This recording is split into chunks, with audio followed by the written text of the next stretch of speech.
ஓம் சாந்தி. இன்றைய அவ்யக்த முரளி ஃபரூச் கட்ச் புஜ் பகுதியில ஏற்பட்ட பெரிய நிலநடுக்கத்துக்கு அப்புறம் பாபா சொன்ன முரளி இது.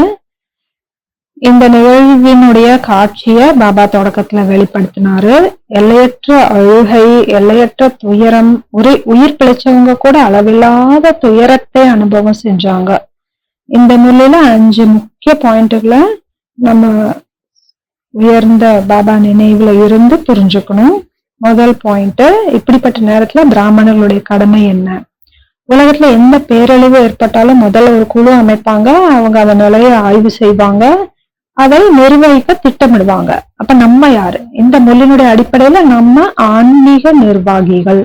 ஆன்மீக நிர்வாகி அப்படின்னா ஸ்வராஜ்ய அதிகாரி, தன்னையே ஆட்சி செய்யும் நிலை. பிரம்மபாபா தினமும் தன் மனதை புத்தியையும் மனதையும் சோதனை பண்ணாரு. அவர் தன்னோட டைரியில எழுதியிருந்தாரு, என் மனம் எங்கே போனது, ஏன் அலைந்தது அப்படிலாம் எழுதியிருந்தாரு. அவர் தான் முதல் நம்பர்ல வரப்போறான்னு தெரிஞ்சுட்டு கூட தொடர்ந்து முயற்சி செய்தாரு. இப்ப நம்ம தினமும் நம்மையே சோதிக்கிறோமா? இப்ப உலகத்துல யுத்தங்கள் நடக்குது. இப்படிப்பட்ட நேரத்துல நம்முடைய கடமை என்ன? நான் ஸ்வராஜ்ய அதிகாரியாக இருக்கணும். பாபாவின் ஸ்ரீமத்தை முழுமையா பின்பற்றணும். ஸ்ரீமத்தை பின்பற்றினா முன்னேற்றம் தானா வரும். என் வாழ்க்கையில இதை நான் அனுபவிச்சிருக்கேன் அப்படின்றத சொல்றாரு. ஒரு மூத்த சகோதரர் கூறிய வழியை பின்பற்றி நடந்தப்போ அது எனக்கு நன்மை கொடுத்தது அப்படின்றாரு. இப்ப பாபா காலை முதல்ல நைட் வரைக்கும் நமக்கு என்னென்ன செய்யணும் அப்படின்னு தெளிவா சொல்லியிருக்காரு. அதை நம்ம தெரிஞ்சும் சில நேரத்துல தவறுறோம்.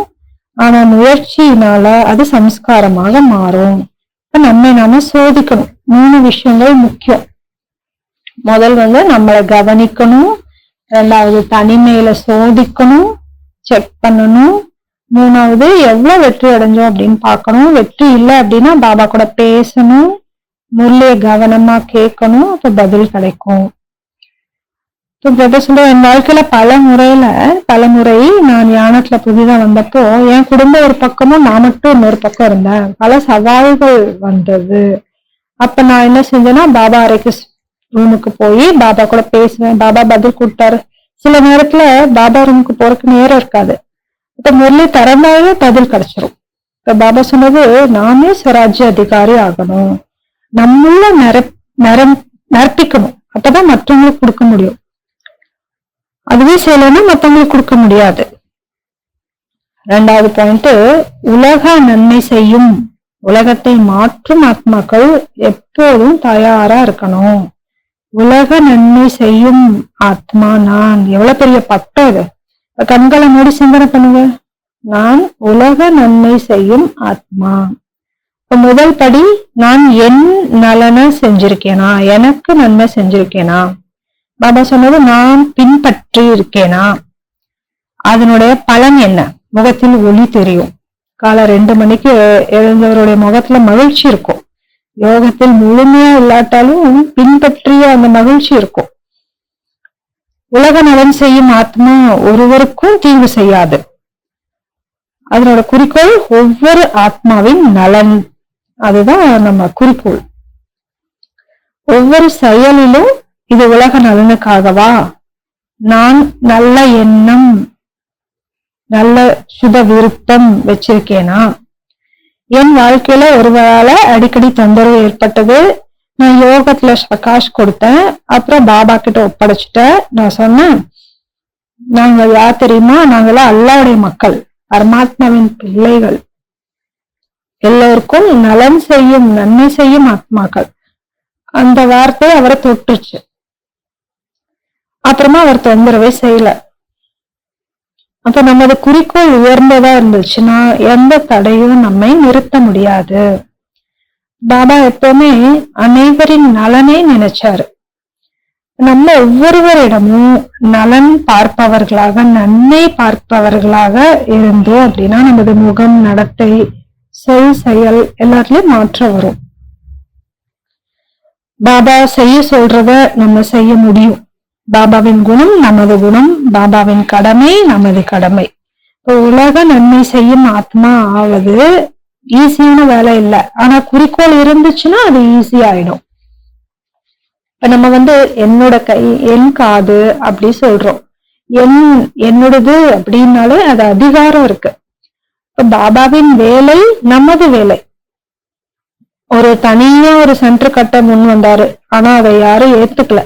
ஏன்னா யஜ்யம் ஒருவருடையது கிடையாது. இந்த கலியுக மலைய சத்தியுக மலையாக மாத்தணும். அது நடக்கும். அப்ப எப்போ நடக்கும்? நம்ம நிரம்பியவர்களாக ஸ்வராஜ்ய அதிகாரியா இருக்கும் போது நடக்கும். அடுத்தது துயரப்படும் ஆத்மாக்களுக்கு, அழுதுட்டு இருக்கிற துயரத்துல இருக்கிற ஆத்மாக்களுக்கு இரக்கம் காட்டுறதுக்கு முன்னாடி நமக்கு நம்மே இரக்கம் காட்டிக்கணும்.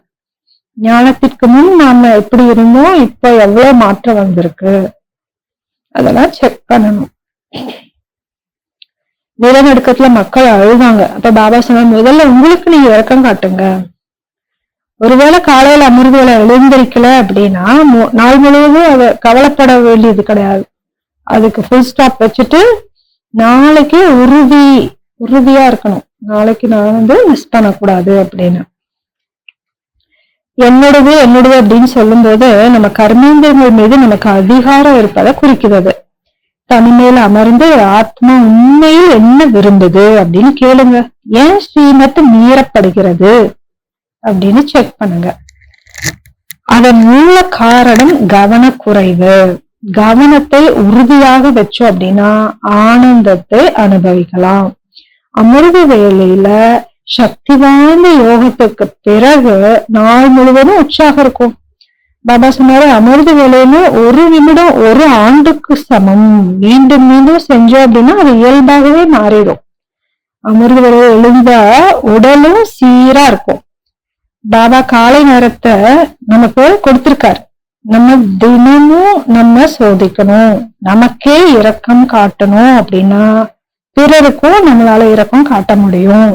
தெய்வீக சக்திகள் நமக்குள்ள இருக்கு, ஆனா அதை மறைஞ்சிருக்கு. அதெல்லாம் இப்ப பாபாவுடன் இணைப்பு தொடர்பு வச்சோம் அப்படின்னா நம்முடைய சக்திகள் வெளிப்படும். சுயராஜ்ய நிலையில் இருந்தா சக்திகள் வெளிப்படும். ஸ்வஸ்திதி உலக மாற்றத்தை உருவாக்கும். நம்ம நிரம்பியவர்களாக இருந்தா பிறருக்கும் அதை கொடுக்க முடியும். நிரம்பிய நிலை வந்தாதான் நமது முகம் பௌர்ணமி நிலவு போல பிரகாசிக்கும். இப்ப நம்மே இரக்கம் காட்டினா பிறர் மீதும் இரக்கம் காட்ட முடியும். 4வது பாயிண்ட், பறக்கும் நிலை, ஃபிளையிங் ஸ்டேஜ். அப்படி கொண்ட அந்த நிலையை கொண்ட பரிசுத்த தேவதையாகி எல்லா திசைகளிலும் அமைதி மற்றும் ஆனந்தத்தின் கதிர்களை பரப்புங்க. அமைதியின் சக்தி எப்படின்னு நினைச்ச உடனேவே அமைதி அனுபவமாகிறது. ஏன்னா அமைதியே ஆத்மாவினுடைய இயல்பு. யோகத்துல உட்கார்ந்து நான் அமைதி வடிவான ஆத்மா அப்படின்னு நினைச்சா ஒவ்வொரு கர்மேந்திரியமும் அமைதியை உணருது. இந்த நிலையை தொடர்ந்து பயிற்சி செய்யணும். நதி அல்லது கடற்கரையில் அமர்ந்து இயற்கையை அனுபவிப்பது அமைதியை ஆழமா உணர உதவும். சிறு வயதிலேயே கூட நீரை பார்த்தாலே மனம் மகிழ்ச்சி அடைந்தது. நமது உண்மையான ஆன்மீக இயல்பு நமது முகம், நடத்தை, வார்த்தைகள் மற்றும் செயல்கள்ல வெளிப்படணும். குழப்பம் ஏற்பட்டுச்சு, அமைதியாக அமர்ந்து பாபா நினைச்சா உடனே நிலையான தன்மை கிடைக்கும். ஒவ்வொரு பிராமண ஆத்மாவும் இந்த பயிற்சியை செய்யணும்.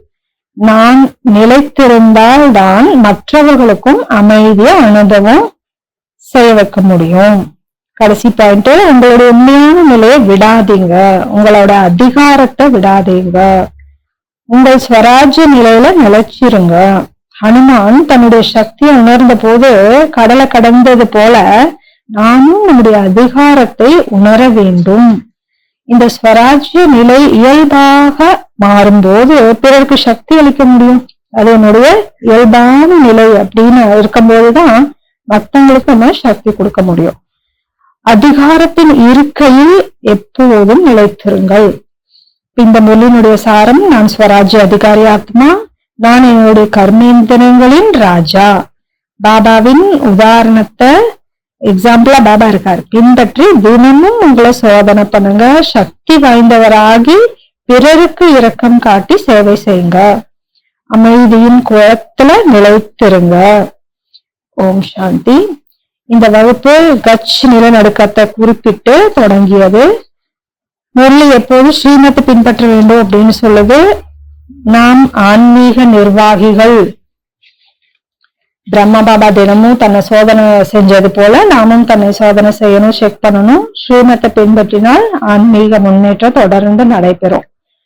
பெரியவங்க சொல்வதை பின்பற்றினாலும் எப்போதும் நன்மை கிடைக்கும். காலை எழுந்தது முதல் இரவு உறங்குவது வரை ஸ்ரீமத் கொடுக்கப்பட்டுள்ளது. அப்ப நம்ம ஸ்ரீமத்தை தெரிஞ்சிருக்கிறோம், ஏத்துக்கிறோம், பின்பற்றுகிறோம். இருந்தாலும் சில நேரத்துல மீறல் நடைபெறுது. தொடர்ந்து பயிற்சி செய்தோம் அப்படின்னா விதிகள் எல்லாமே இயல்பான சம்ஸ்காரமாக மாறுது. இப்போ ஒரு உதாரணம் கொடுத்தாங்க. பருப்புல உப்பு சேர்க்கிறோம்.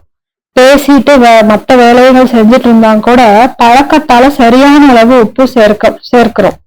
அது போல பயிற்சி மூலம் ஆன்மீக ஒழுக்கம் இயல்பாகவே வருது. ஸ்வராஜ்ய அதிகாரியாக 3 விஷயங்கள் சொல்லப்பட்டிருக்கு. முதல்ல தன்னை கவனிக்கணும். 2வது தனிமையில் அமர்ந்து பாபா கூறியது உண்மையாக பின்பற்றுகிறோமா அப்படின்னு பார்க்கணும். 3வது வெற்றி கிடைத்ததா அப்படின்னு பார்க்கணும். கிடைக்கல அப்படின்னா காரணத்தை கண்டுபிடிச்சு சரி செய்யணும். முரளி இதற்கான பதில்களை தருது. உலக நலனுக்காக செயல்படும் ஆத்மா யாருக்கும் தீங்கு செய்யாது. அப்படிப்பட்ட ஆத்மா அனைவருக்கும் நன்மைதான் விரும்பும். ஒவ்வொரு செயலும் உலக நன்மை உணர்வுடன் செய்யணும். ஒரு நபர் தொந்தரவு செய்த போதும் அவருக்கு ஆன்மீக வைப்ரேஷன் கொடுத்தோம் அப்படின்னா அது அவரை மாத்திடும். சாகார் பாபாவுடைய உதாரணம். அவர் எல்லாருக்கும் நன்மையை நினைச்சாரு. இலக்கு உலக நன்மை அப்படின்னா ஆன்மீக முயற்சி எளிதாக இருக்கும். என்னோடது அப்படிங்கிற அந்த உணர்வு அதிகாரத்தை குறிக்குது. பாபா தனது பணியை குழந்தைகள் மூலம் செய்கிறாரு. அவர் தங்கள் பாக்கியத்தை உருவாக்குறோம். நம்ம எல்லாரும் நம்முடைய பாக்கியத்தை உருவாக்குறோம். பாபா நம்ம மூலமா அவரோட வேலையை செய்யறாரு. 3வது பாயிண்ட், முதல்ல தன் மீது இரக்கம் காட்டணும். அமிர்த வேளையில மிகவும் சக்தி வாய்ந்த நேரம் அது. நமது சக்திகள் இந்த காமம், கோபம் போன்றவற்றை மறைக்கப்பட்டிருக்கு. பாபாவுடன் இணைப்பு அதிகரித்தோம் அப்படின்னா அதெல்லாம் வெளிப்படும். இப்ப நாம் ஸ்வராஜ்ய நிலையில் அமரும் போது சக்திகள் இயல்பாக செயல்படும். நம்ம நிரம்பிய ஆத்மாவாக இருந்தோம் அப்படின்னாதான் பிறருக்கும் வழங்க முடியும். 4வது பாயிண்ட், தேவதையாகி அமைதியின் கதிர்களை பரப்புங்க. நான் அமைதியான ஆத்மா அப்படிங்கறத அனுபவம் செய்யணும். 5வது பாயிண்ட், உங்களுடைய அதிகார இருக்கை சீட்ல விட்டு இறங்காதீங்க. உங்க கர்மேந்திரியங்களின் ராஜாவாக இருங்க. ஹனுமான் தன்னுடைய சக்தியை உணர்ந்தது மாதிரி நாமும் நம்முடைய சக்தியை உணரணும். இந்த முரளி குஜராத் நிலநடுக்கத்துக்கு அப்புறமா சொல்லப்பட்டது.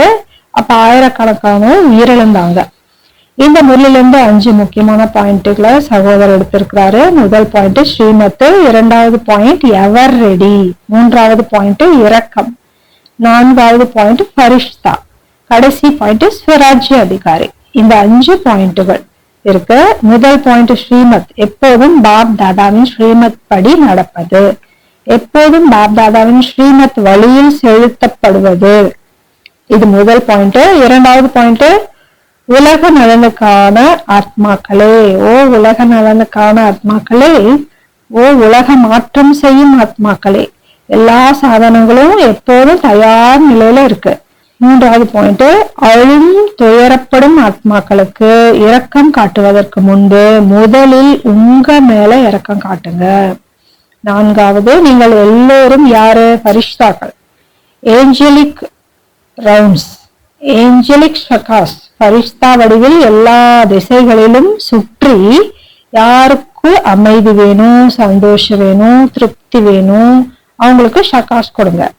இப்ப நம்ம ஷகாஸ் கொடுக்கும்போது அவர்கள் அதை அனுபவிப்பார்கள். 5வது பாயிண்ட், உங்களுடைய சிம்மாசனத்துல இருந்து இறங்காதீங்க. உங்கள் அதிகாரத்தை விடாதீங்க. அந்த அதிகாரத்தை உங்கள் மேல் பயன்படுத்துங்க, மற்றவர்கள் மேல் அல்ல. இந்த 5 பாயிண்ட்கள் ஸ்ரீமத், எவரடி, இரக்கம், பரிஷ்தா, ஸ்வராஜ்ய அதிகாரி.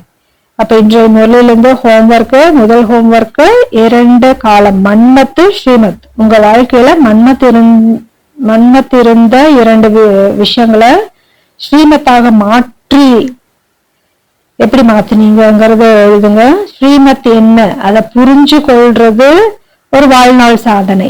ஸ்ரீமத் என்பது வார்த்தை வழிகாட்டல் மட்டுமல்ல, அது ஒரு வைப்ரேஷன்.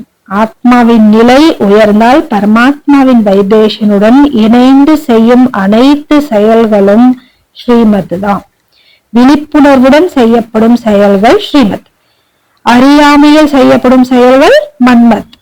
அப்ப இன்றிலிருந்து புதிய வட்டி ஆரம்பாகுது. பழைய ஹோம்ஒர்க் சமர்ப்பிக்க வேண்டாம் அப்படின்றார். புதிய விதிகள் இன்னிலிருந்து அமலில் வரும். முதல் விதி அமிர்த வேளை காலை 2 to 5 மணி வரை. இரண்டாவது விதி ஒரு நாள் ஒரு முறை மட்டும் சமைத்த உணவு. மூன்றாவது விதி இந்த 5 பாயிண்ட்களையும் மனப்பாடம் செய்யணும். அவை குழுல பகிரப்படும் சொல்றாங்க. ஓம் சாந்தி.